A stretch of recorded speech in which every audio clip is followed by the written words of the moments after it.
Hello. Welcome back, Cupid's crew.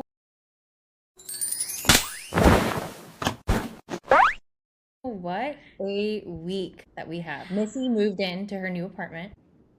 Yesterday it was crazy. We got it done though. We're here, hence the bare walls behind me, but we are moved in and we are very happy to be in our new spot. How about you, Paul? Any new changes for you? Not really. I guess it's kind of a good segue into the movie that we're going to talk about today, but I was just going through all of the photos of my last trip in Europe, and because I have a lot of friends who are in Europe right now, and it just looks so lovely. And Missy knows I'm a huge scene setting girly. I love a good landscape, and yeah. Which is why I know why you loved this movie. Yes, because this movie, I don't even care about what's happening. I could just look at the scenery all day for this movie. I have to tell you, watching this movie, I the entire time was thinking, oh my God, Paula is probably obsessed with the scenery. It is beautiful. It's basically a love letter to Italy. Like, it was gorgeous. And so, with that, do you want to introduce, because Benny's being needy right now? Oh my gosh, yes. Okay, and for anyone who hasn't watched, Benny is Missy's dog.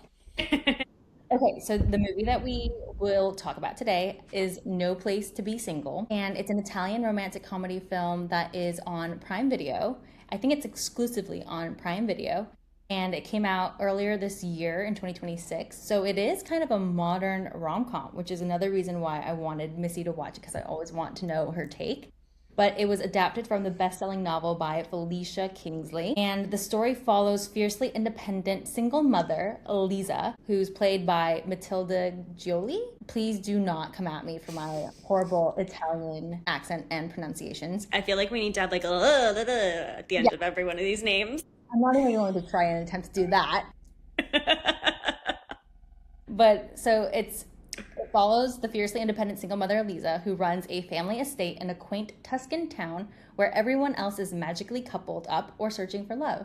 Her life is turned upside down, though, when her childhood friend and heir to the property, Michele, that's spelled Michelle, Michele, played by Cristiano Cacamo, returns from with plans to sell the estate, forcing her to protect her home while rekindling old feelings. I loved this movie towards the end. Okay, tell me more. I thought it was a very slow start, but I think that's also because this is my biggest thing with international films. I don't like it when they record the audio separate in English. So you could tell that the characters' voices weren't their voices. It was someone else doing the voiceover, which made it very distracting for me to listen and watch. And I just didn't feel the passion or the enunciation in a lot of the lines. So it felt very disconnected for me at times. And then at the same time, I always have subtitles on because, like we know, I'm a subtitles girly. But I think just the combination of it all just made it very distracting and really hard to focus. I almost would have wanted to watch it in Italian with the English subtitles. That way I could still get the emotion of their lines. What are your thoughts? So thanks to you, the second time I watched it, I actually watched it with the Italian audio so that it would give their natural voices of the actors. And then I just listened, or I just read the subtitles because anyway, I was going to read the subtitles because I wanted to know more about, movie scenes that I could talk to you about today. But it definitely helped. And I totally agree with your point because I think the first time I watched it, I was also sort of disoriented by the different voices. And that's kind of the reason why I don't love audiobooks, to be honest, because audiobooks I think kind of ruin for me how I envision the story being told. And they're just, like you said, not as passionate about it. So Yeah. thanks to you. And that's what I highly recommend for anybody who hasn't watched this movie. Watch it listen to it with the Italian audio and then read the English subtitles if you're. I definitely want to rewatch it now with that in mind because in the beginning, I did not, for some reason, I don't know if maybe I was just distracted with my move and everything and just wasn't in the zone, but it was very hard for me to focus in on everything. And so later on, when things started coming up in the movie, I was like, wait, when was this mentioned? Who's this character? So I Yeah. think if maybe circumstances were a little bit different, it would have been better. However, I really did enjoy the movie and the plot twist at the end. Oh my gosh. And there's such a big plot twist, which I think it makes sense for an international movie. I didn't see it coming. Normally I can predict these things, but maybe it's because I wasn't paying close enough attention in the beginning about who said plot twist was about. Yeah. but it was really good. I have to tell you though, everyone thinks that Michele is probably the dream guy in this movie, and like they kind of made it seem like he was the heartthrob, like the Ryan Gosling. I thought Carlo was much cuter. Like he was my kind of man. Wait, yes, I also agree. I liked Carlo. And he's Michele just seemed a little too, even though I'm very type A and I'm very rigid sometimes, he clearly had issues. And I just did not want to touch those issues with a 10-foot pole. yeah, Missy was moving. She did not want issues. I first saw Carlo in, or who's played by Sebastiano Pigazzi, and he was in And Just Like That with Sarah Jessica Parker for the Sex and the City. No. It's not a spin-off. It's a I know what you're talking about, the show. yeah, the one that was most recently filmed for Sex and the City. But yeah, he was first there. And so that's when I noticed him in the movie and I said, oh my gosh, that totally makes sense because he is, I think, Italian in real life. So, okay, let's talk about the reviews though, so people can get a sense for how good it is from more of an objective standpoint. Yeah, normally we do a Rotten Tomatoes score, but this movie was not on Rotten Tomatoes yet. So we're going to do the IMDb rating, right? Yeah. So it got a 5.5 out of a 10 on IMDb. And that seems low, but Voicemails for Isabel, which got a 90-something% on Rotten Tomatoes, got a 7.6, I think, on IMDb. So for context, yeah. If we're putting it in that context, I think the 5.5 is actually really good.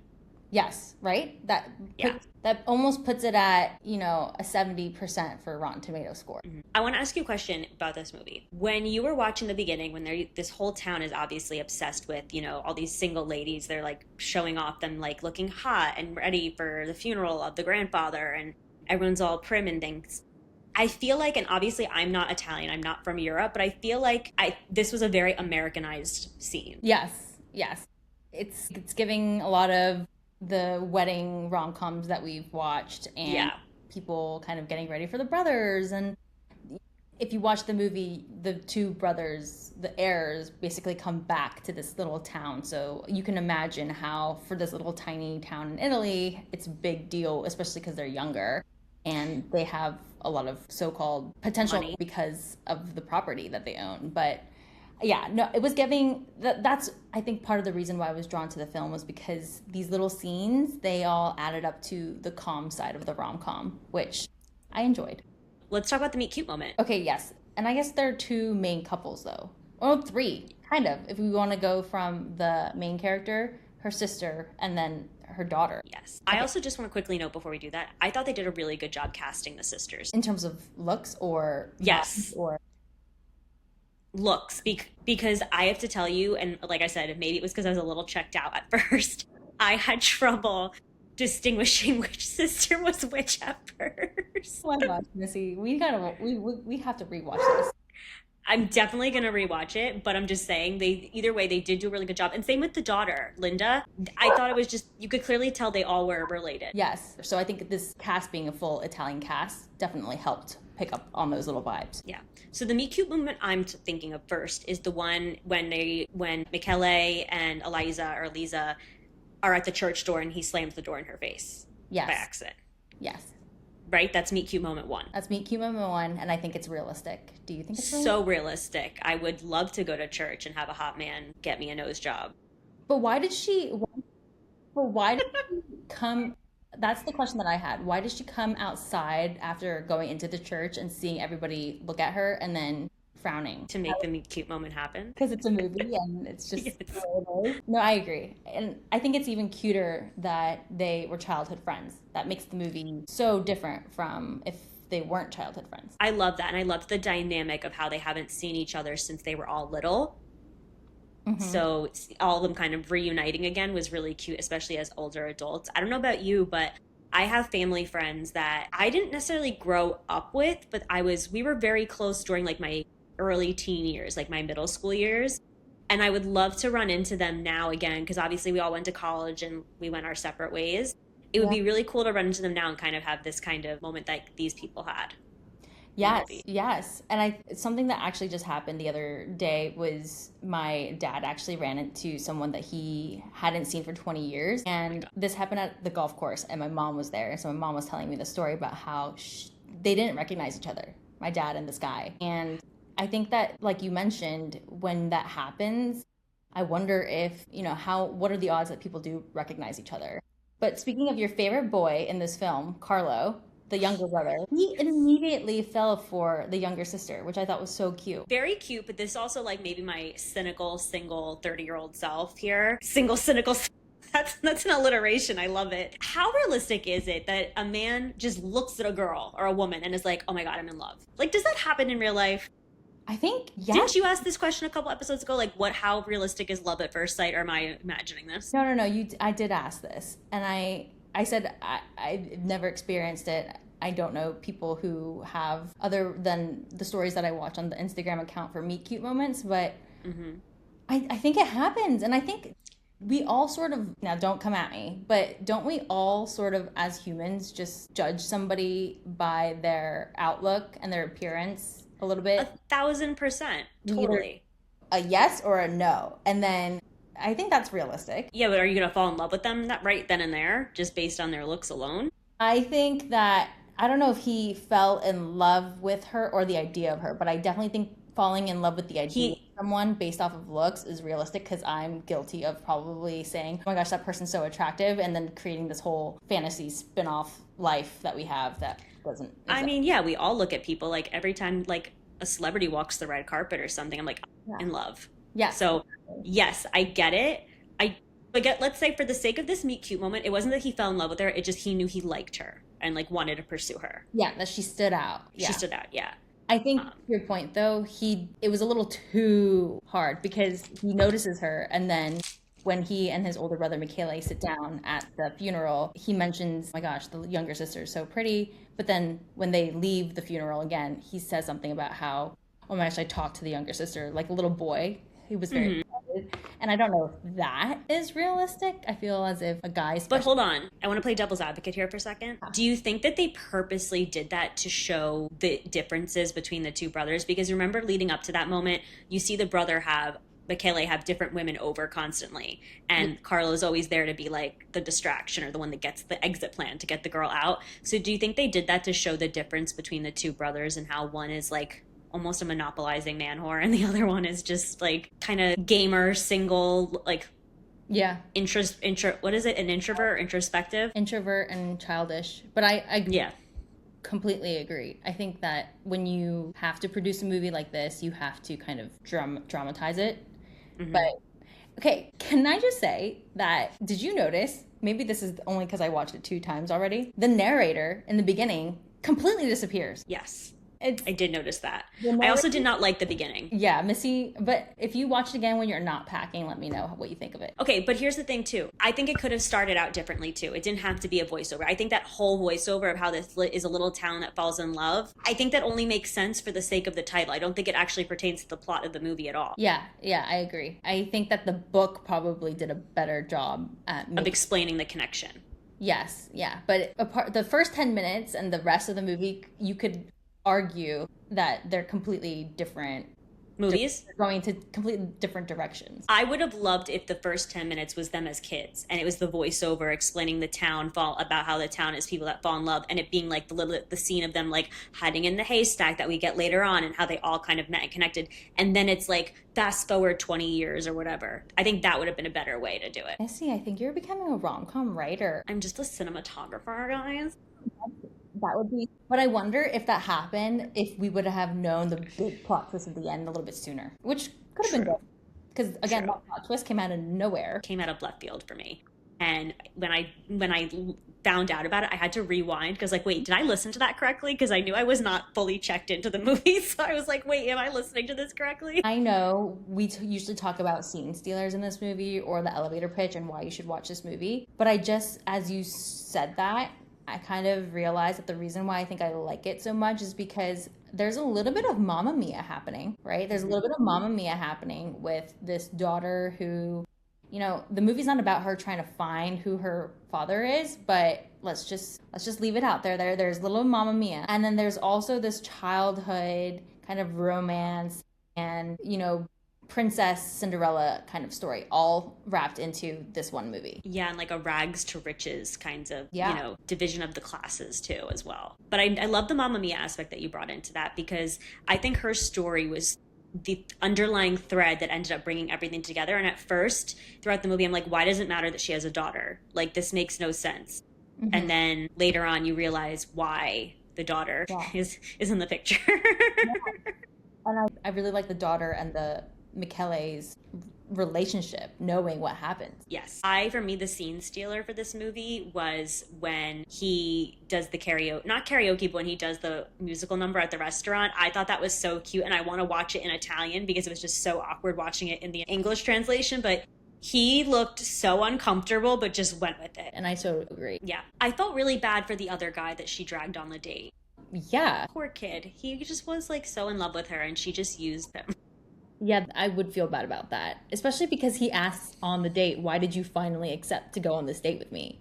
Mm-hmm. I gotta tell you, her glow up for that date was bombshell. I did not recognize her at first. Like, there was clearly a difference between Aliza on the farm and Aliza dressed up looking hot. Yes, I love a glow up too in a rom-com, or just any movie, but especially a rom-com. I just loved the clear distinction that she clearly is this working woman who's every day in the fields, does what she needs to do for her family, is very strongly independent, but then when it's time, she can glamorize and, put a dress on and look pretty. And it wasn't over the top either. It wasn't like she was a glamazon. Like, you could just tell she showered from being around Manor all day. Wow, we totally live in a post-COVID world where you get major credits for just showering. See, I mean, I just got out of the showers. You're gonna go find your love. I also like the build up to that scene though, that date scene where Michele he said, who's the woman that your mom hates the most in this town? And then he goes right to the barbershop to the woman who he knew would go on that date with him. And I think the whole vibe, I kind of wish that Michele and that girl from the hair salon would have dragged it out a little bit more, because their chemistry, but again, horrible for him to drag her along. I wasn't as mad at her because I think in the beginning scene when you see all of the women in the town getting all excited and ready for the arrival of these two brothers, I didn't feel as bad for her because I knew what her motives were. Whereas with Aliza's date, he clearly liked her and like wanted her for her, and so I just felt bad for him a little bit. Yeah, I agree. One of my other favorite scenes was when Giada. I loved the scene where her and Carlo finally become friends and they're playing video games, and I know what you need, and you think he's gonna take her out to dinner or to get gelato or something because it's Italy. No, he asks her to come home and play video games with her. It was so genuine and so cute, and she's actually having such a good time, and I really loved seeing her have to fight for him at the end too. Mm-hmm. Yeah. And this is, I think, why I enjoyed watching this rom-com, was because I think I told you before too, modern rom-coms, they don't spend as much time building up the storylines. But I think that they did a good amount, and there was a good amount of effort in building up these people's storylines, even for the sister. She had her whole other thing going on with the other guy who's in an affair. And I think the married man, and the build-up for even, her storyline and Carlo's. But also we get the daughter and the build-up of her complicated love life, so I think that's another reason why I like this rom-com a little bit more, because just as much of an effort they put in, I got as somebody who was watching it. I loved the juxtaposition of when Michele is giving Linda almost like the sex talk about how it should be with someone you love, and he's so awkward because he doesn't know how to talk to a teenage girl about this, but at the same time he's literally womanizer, and I love seeing him kind of fumble on his words and try and say the right thing, and she's just like, whatever, I'm just gonna have sex, it's fine. But that's the other thing where we talked about how the narrator built up this whole scene in the first 10 minutes and called him a womanizer, but I didn't get that sense as much after the first 10 minutes of the show. I agree. I feel like if he really was a womanizer, when they were in, hold on one second, I'm just gonna mute my mic first. But while you're saying that, the daughter's name, I have a spill of the popcorn, is Margherita Rebbigiani. Yeah. I love that. I would love that too. But I don't know if I pronounced it right, but it's spelled Margherita. I didn't like, back to what you were saying about the womanizer thing and how you didn't see him be more of a womanizer later on in the movie. I feel like you're right, because you would have seen him sleeping with people in the town if he really was such a big womanizer. And to that point as well, I want to say they made such a big deal about Linda losing her virginity for the sake of, this boy that she liked. But then once the scene finally happened, it was just over. Yeah. It felt like it was kind of rushed. But I think that was the point for you not to rush into it. And also another point to show how young she was. And then also I think it relates to her mom in a bigger sense. But I think that the daughter and her friend were really cute. And I felt bad for the friend who, do you remember that scene? The one that she ended up being with, that she ended up kissing at the end, the guy? Yes. Yeah. But there was also the scene where she just wants to get it over with. Yes. And then that was also, I think, very cute, romantic, young love-esque. But the real reason why I love this movie also, I think, is because, can we just talk about what it is with two brothers that makes stories so good? I mean, The Vampire Diaries, Damon and, oh my gosh, Stefan. Mm-hmm. So many storylines with two brothers. And One Tree Hill, Nathan and Lucas. Exactly. So The OC. Yeah. Like, what is it about two brothers? Yeah. Also, I think the new show, Ransom Canyon, is two brothers, too. It's on Netflix. Oh, and Every Year After. That's also on every summer after, or The Summer I Turned Pretty. Is that two brothers, too? Yeah, that's also two brothers. Two brothers, man. I'm telling you, something about it is definitely just an automatic yes. I don't know why, but I think it's because you can't have inevitably the girl. Like, both can't. I mean, you can't. I mean, brothers have, but I was gonna say, I can think of several cases in these shows that we just listed where the brothers have shared the same girl. Yes, but I think not at the same time. Yes, not at the same time. That's some serious, you need to go to therapy shit. Yeah. Can you imagine there's like Stefan and Damon at therapy? Anyway. I've actually never fully seen Vampire Diaries, full disclosure. I've only seen it to, like, I think season 2 or something, and then I know, Paula, I know the look, I know, we're gonna just move past this because it's another one of those, Missy, I can't believe you didn't blah blah blah. Okay, this is a perfect time to remind everyone that to watch. Wait, which ones have we said that we have not watched? Ted Lasso. I haven't seen Ted Lasso in completion, which I definitely want to watch in completion. It's okay, I haven't really watched The Office in completion.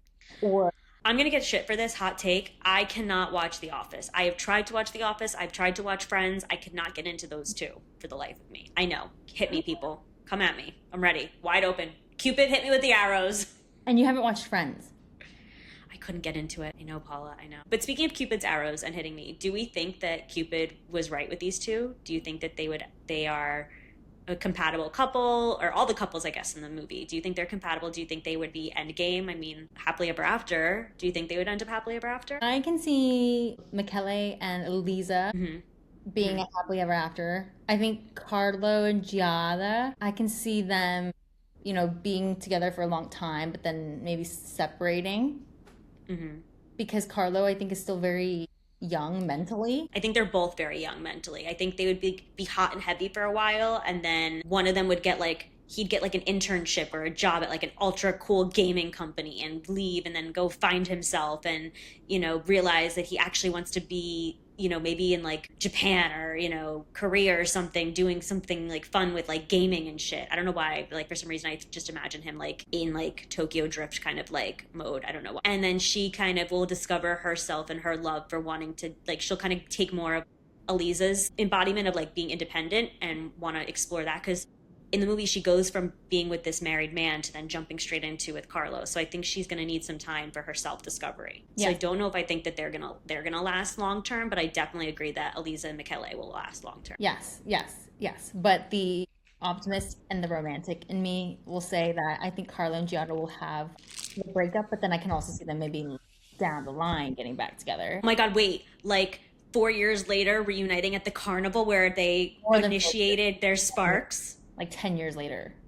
Okay, fine. 10 years later, they go back to the carnival and they're playing darts and they lock eyes from across the way. And it's like, I can't believe I ever let you go. After they've done their thing. Like after they've done their life, I can see them getting back together. Yeah. And he has some like facial hair to make him look older, like some little scruff to him. And maybe he's a little bit more buff. Yes. See, we're already writing the sequel. And then producers, reach out, please. And then we go to Italy. It'll be great. And then I've never been to Tuscany, and this made me want to go to Tuscany so bad. Okay, but that's what I'm saying. And you really like the music. The music really makes the movie for you. I think that it was a good blend of both. This was a beautiful, all of the imagery and the scene, the camera angles and all of that. really just, it was a giant postcard visual to Tuscany. And I would love to know, I don't know if you did this research or not, I didn't have a chance. Was this actually filmed in Tuscany, or was this filmed in like another Italian village, or Was what part of it was in Tuscany, and this little town, province, I think they call it, in Siena. Siena. because you know how sometimes in American movies they portray that they're filming these things on like a farm or somewhere and it's really just a stage and a set? I would love to know if this was actually all filmed on like a private estate and they kind of just stayed there and filmed for like months on end. Yeah, no, it was. I did the research because I did not Of course want you did. it to be fake. But okay, this is such a tangent. But can I just say that I am blown away by how fake sets can look so realistic. Real. It's just mind-boggling. Mind-boggling. So weird. Okay, so I just want to talk about too, though. This movie had so many cute little calm moments that I don't know if people would catch on to. But I mean, in the beginning, when Hit me with them. the grandpa dies and the mom finds him and like kind of wakes him up and then he literally plops on the desk dead. Like, that's funny. The guy who's trying to sell the coffins and make money off of them, and the mom and the daughter and the sister are kind of like, what are you doing? This is obviously not the time nor the place. My favorite part of that whole scene was when I think it was Eliza goes, well, no one's going to see it anyway. So it really doesn't matter. And I think at one point someone says, this color goes better with his complexion. It's like, what complexion? He's going to be dead. Like, he's dead. He's going to rot in the ground. Yeah, which is so sad, but at the same time, again, makes for great comedy. I liked the scene. I think it could have been done a little bit better, but I liked when she gave him the chicken and then you see him doing the manual labor and kind of living in her shoes for the day. I liked that scene. I liked the juxtaposition of seeing him once again. I think juxtaposition is my word today because I've said it like 6 times. I love that scene, seeing him kind of get down and dirty. And then he's like, if I wasn't here, would you have gotten this all done in a day? She goes, probably not. Yeah. And then I just want to say, going back to that Mamma Mia point now, the Mamma Mia point is really hitting home because even the mom of the 2 sisters, her role in the movie was also pretty significant in how she steered them in the right direction, but from a mom's angle. But I also think that it was really cute that I think she knew the entire time what was happening with the sisters and the brothers. That's literally why she probably invited the brothers to come and sleep over at their house. She was almost like a little behind the scenes puppeteer. Yeah, she was playing Cupid. Literally playing Cupid. Yeah, that was adorable. So we do think they would end up together. We do think that Cupid would approve. Mm-hmm. Right? What our favorite moments. We kind of talked. Was there anything you would change about this movie? Gosh, I think what I would change about the movie would be kind of, I don't know, this is my take on all rom-coms these days, is I wish that there would be, and I don't know if this would make sense for a writer, to put some kind of big fight or whatever earlier on rather than jumbled up at the last kind of quarter of the movie. Because every rom-com, the fight or whatever happens at the last quarter of the movie. And I just want to know what it would be like to watch a movie, or especially a rom-com, and the fight happens like in the middle of the movie. And then you still get a lot of that time to watch the couple and their romance and their comic moments, you know? Maybe that's why we talk about the movies that are so cute, where even in the credits, there's either a picture that shows you the life after, like a little bit more of that storyline after the fight, because it's usually just fight, makeup, end of the movie. I'm glad you said that because I agree. I felt like the end was very rushed, especially after the bombshell was dropped. There was like less than 30 minutes left for the movie, and I realized maybe 7 minutes of that is credits. So in like 3 minutes we're gonna find out everything and everyone's gonna make up and be so happy. Like, I was very upset. Yeah, but even voicemails for Isabel, which we recently watched and talked about too, it's always just the fight, the running, and the fireworks scene, and then the end where they sing and dance. But it's like the rom-com roller coaster. Like, you're going up the hill, you know what I mean? You're like introducing the characters, the plot, and then like you get to the top, right? And you kind of see everything, you get the lay of the land. There's some kind of plot point, like they were in love as kids, or they were enemies to lovers, or someone did something to protect someone. And then there's the down where they kind of reveal their true colors. And then you're at the bottom where everyone's kind of going their separate ways, cue the sad music. And then you go back up a little bit to kind of see what things are like, people moving on, going forward, getting their independence. And then you get to the top again, And it's like, okay, redemption arc, here we go. Something's happening, the confession, and then rush down to the end. Exactly. And I think I was in an English class where they basically, that's literally literature these days is all stories have that kind of apex and then go downhill. And then, that's what humans are, or that's what we as consumers are sort of used to. It's kind of how in America we're taught to read from left to right. It's just kind of the way things are. But the movie that I thought about was Runaway Bride with Julia Roberts, and how I liked how that movie, you can tell from the very beginning what the problem's going to be in the end, right? Is she gonna marry him? Is she not gonna marry him? But I liked how the entire movie was about, okay, we know what the problem is going to inevitably be, but you still get all of the scenes and the extra time to see their relationship go its way. It's spending a lot more time on the relationship rather than let's go on this roller coaster of different scenes. In the movie of Missy's rom-com life, I feel like we're just stuck in the middle here, just swaying, waiting for something to push me over the hump. We're gonna have a talk, Missy, because you're not there. You're those rides at the carnivals or like fairs, because like that is relevant because obviously there was a carnival in this movie where they just go back and forth, they swing, and sometimes they stop and then they go back. Yeah, I know the ride that I'm thinking of on the Seaside Boardwalk is the Moby Dick ride. That's where I am right now. I'm just chilling on Moby Dick. My gosh, Missy. I am 5 years old. Oh my god. Oh my gosh, Missy. And that was not even meant to be. I know that. Okay, I need coffee and sleep. Although, can I just say how now you reminded me, I really did not like the carnival scene. Like, they could have done more. Why? I did like seeing a carnival in not America. No. Yeah, I liked but they could have, it looked too petty. It looked too poor for a carnival. Like, have some more stuffed animals, have some more, different. But maybe that's the difference between a European carnival and an American carnival. Yeah. It's like maybe they don't have room for all of the big rides like we have, and maybe it really is just like a street kind of carnival fair, Because now that I'm thinking about it, I have been to Italy, I've been to Spain. Those streets are freaking narrow. I cannot imagine getting a ride up in there. Oh my gosh. I just haven't been to Tuscany, which we're gonna have to invite Donna back for. Oh yeah, she liked Tuscany. I forget the movie name, but I think it's with Under the Tuscan Sun. Thank you. This is why I got you. You're here, Missy. This is why we work together. Yeah. Well, folks, thanks for joining us. We would love to hear more about some other international films that we should check out that are rom-coms. I know Paul is dying to get me to watch a Korean rom-com, which I'm very excited for, and that one I will definitely watch in Korean and not in American or in English.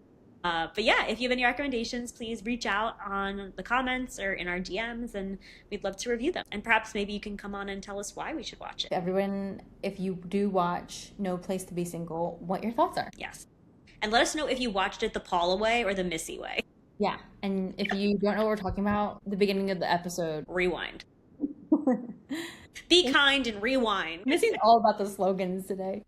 Okay, keep it screw. With that, we are out. Are out. Have a good weekend. Okay. What?